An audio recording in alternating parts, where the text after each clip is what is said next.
તમે સૂરજ અને સંધા વાર્તા સાંભળી ને? હવે વાર્તામાં વાક્ય આવે છે એને તમારે અભિનય કરવાનો છે. હો, હું વાક્ય બોલીશ, તમારે બધાએ એનો અભિનય કરવાનો છે. અજગર સૂરજ અને સંધા પાસે ગયો. એક ઝપાટામાં બંનેને ગળી ગયો.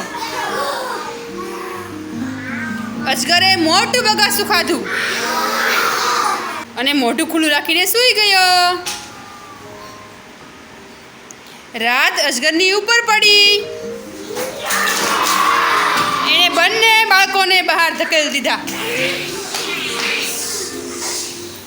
અજગરે જોરથી ફૂફાડો માર્યો.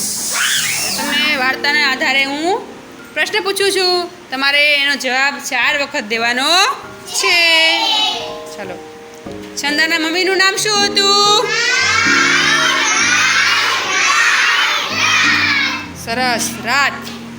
રાતના પતિનું નામ શું હતું? સરસ, દિવસ.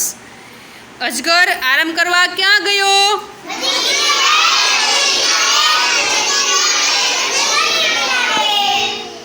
નદી કિનારે. પંખીઓ શું કરતા હતા? કલરવ કરતા હતા. સૂરજની સંધાને પણ ગળી ગયું.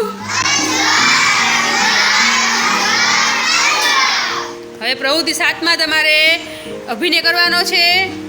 જો હું વાક્ય બોલું છું ત્યારે એ વાક્ય વાર્તાને લાગુ પડતા હોય તો તમારે બગાસું ખાવાનું, અને વાર્તાને લાગુ પડતા ન હોય તો તમારે ઊંઘી જવાનું, સૂઈ જવાનું. હો, એટલે વાક્ય બોલું છું. હો, અજગર નામનો એક માણસ હતો. ચંદાની બહેન સૂરજ હતી. આરામ કરવા અજગર નદી કિનારે ગયો. ચોથું વાક્ય બોલું. કાગડાએ સૂરજ અને સંધાનું ઠેકાણું બતાવ્યું. 5મું વાક્ય બોલું. સૂરજ અને સંધા જમીન પર રહે છે. કાગડો ગુસ્સાથી ધુઆપુઆ થયો.